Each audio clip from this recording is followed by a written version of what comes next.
Hello, economics students. Hey, take a look at this photograph. See if there's anything that's kind of odd in this photograph.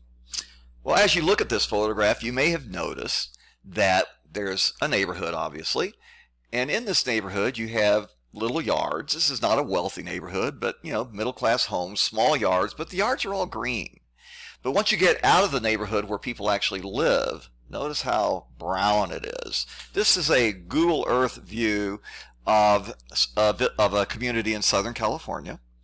And Southern California, like much of the West, has been experiencing a severe drought over the last 10 or 15 years. Very few, in this period of time, most years have had far less rainfall than would be normal for this part of the country.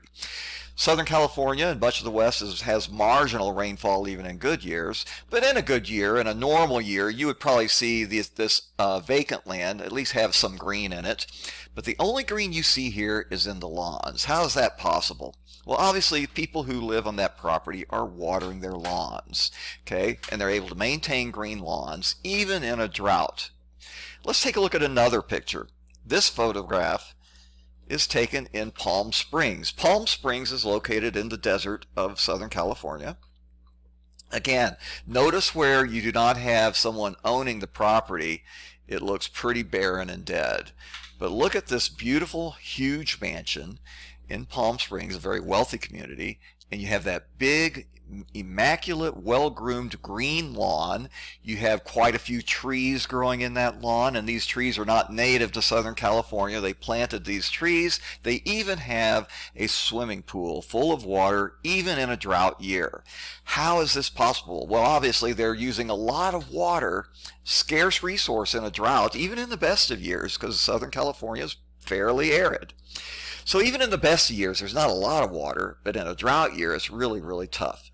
And yet they're able to use water to provide green lawns and swimming pools and trees at this house. Is this the wisest use of water in a drought? Well, let's take a look at supply and demand for water.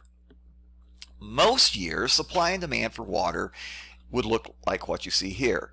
You have a demand line, you have a supply line. It's fairly inelastic, meaning that people are going to use water regardless of the price. They really need to have water. You got to be able to drink water, okay? But it is got a little bit of elasticity because, again, if the price is too high, people won't be watering their lawns as much.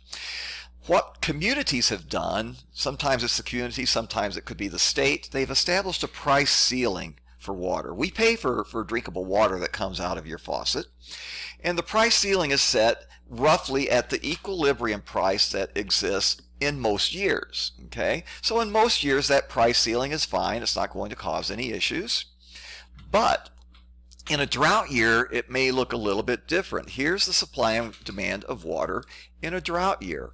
Notice the supply line. The supply line has shifted significantly to the left, meaning that we have less supply now than we did before. And as a result, we still have a price ceiling, but now more people are wanting to pay that price ceiling price for water than are able to get it. We have a shortage of water in this scenario. Now, what happens in a shortage of water? Most people are still able to get water out of their faucet to drink water if they need. But when you do have a shortage of water, what happens is that municipalities will say you can no longer water your lawn, for example, or they may say you can only water your lawn early in the morning or late in the evening so that you're not watering your lawn during the heat of the day when there would be more evaporation. That's more wasteful. So that's how they would deal with a shortage. Now, we just saw Palm Springs there. There's probably a shortage of water in all of Southern California, but that seems not to be impacting Palm Springs. Well, the reason there is the people there in Palm Springs are very wealthy. It's a wealthy community. They probably have established a surplus storage of water somewhere that they can use for dry years. Palm Springs may also have the wherewithal to purchase water from areas that are not impacted by the droughts, such as maybe they are buying water from the state of Oregon. Believe it or not, there's even been talk of buying water from places like Illinois and Wisconsin and shipping that water by pipes to California, getting that water from Lake Michigan. That's never happened, but there's been talk about that. So again, this is the way it is, though. Today in drought areas, you do have a shortage of water. We've even had shortages like this happen in northern Illinois during drought years, where to respond to it, they put bans in certain communities, including Rockford, on when you can water your lawn. Now, there are ways you could address the supply and demand for water and make it more relevant to pricing, and without getting a price ceiling, still able to maintain enough water for everyone to drink, but doing away with the price ceiling, making water more receptive or responsive to supply and demand issues. And one way you could do that would be to have a graduated price for water. So for the first 100 gallons per month, for example, you might only charge a nickel a gallon. And that means that I could get 100 gallons of water in a month, which is probably going to be sufficient to meet my drinking needs for my family, and just pay $5 for it for the month.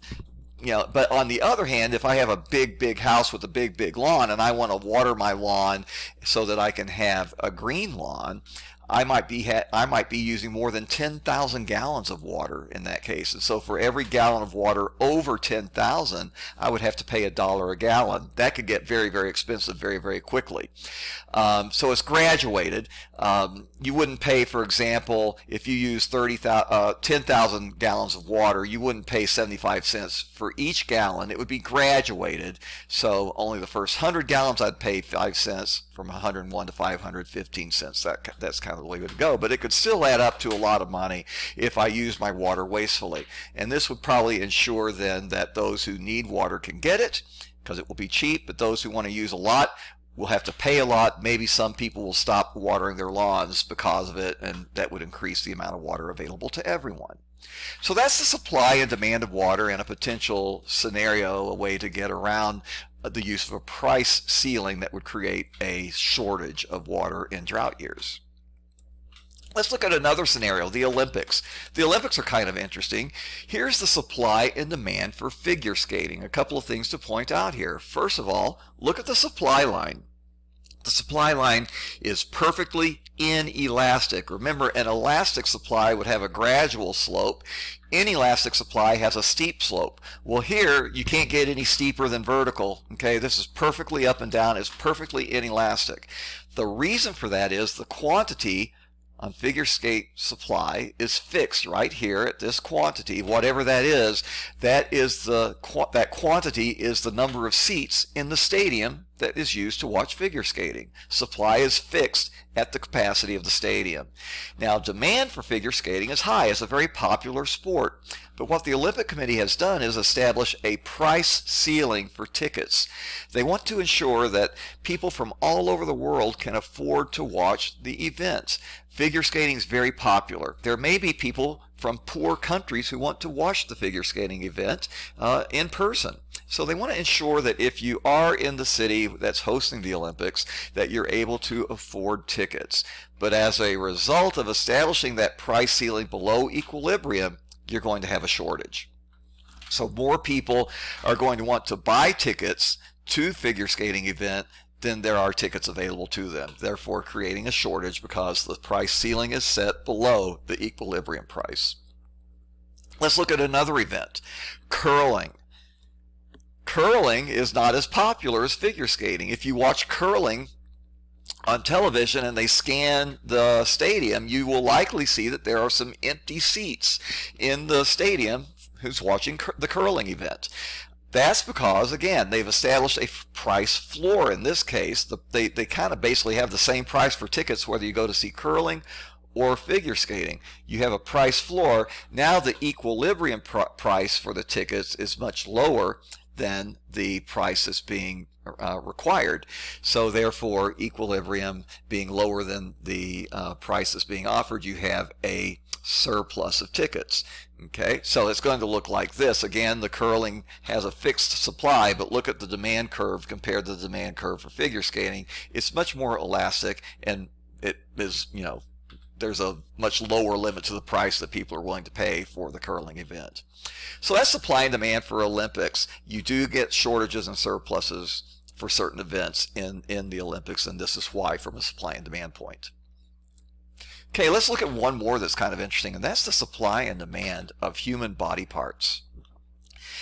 There is a supply of body parts, and there's a demand for body parts. Think about someone who has heart trouble and is going to pass away unless he gets a heart transplant.